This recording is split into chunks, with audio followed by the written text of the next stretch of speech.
Hey, it's Peter from Piston Ported, and for today's video, we are going to install the rear axle on my Lambretta GP200.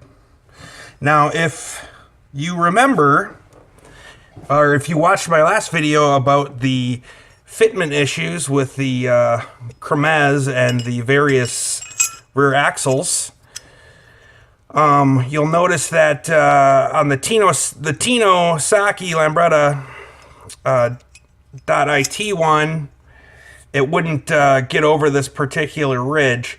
What I decided to do, instead of using an original Italian rear shaft, just because this particular motor puts out so much power, I wanted something freshy and new in there.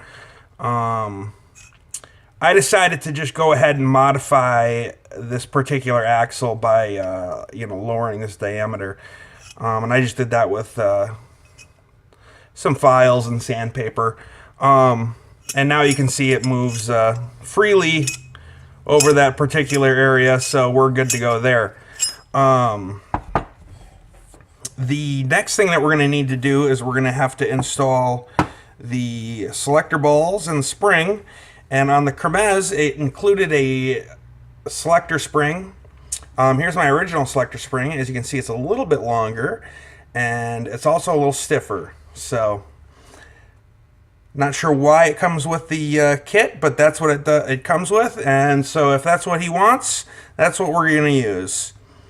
Now, if you look at the selector, and not all selectors have this, there is a little bit of a cutaway on both sides of the selector.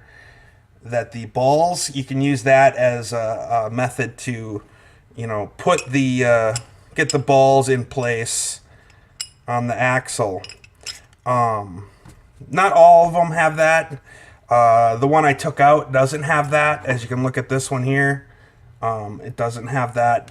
But it just makes it a little bit easier. All right, so to install this particular selector with this spring, it's going to be a lot more difficult than the normal spring because of the tension. So I came up with a way to make it a little bit easier, and I'll show you that here.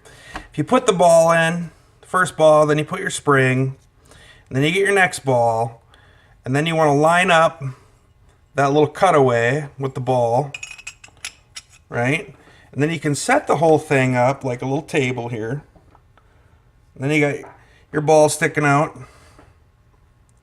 And then you can kind of if you push on this top part on the axle, push down, and then you can push in with your finger there on the ball. And then you come over to the other side, and then I'm using just a little Allen as a probe. It doesn't really, it could be a pen or whatever you want to use. But as long as I'm putting tension straight down, that's helping to maintain the tension on the balls. And you can see you get it to a certain point, and then it's just going to give. And then you just push a little harder, and then that's in place. And now the next thing that we need to do is we're going to have to put on our O-ring.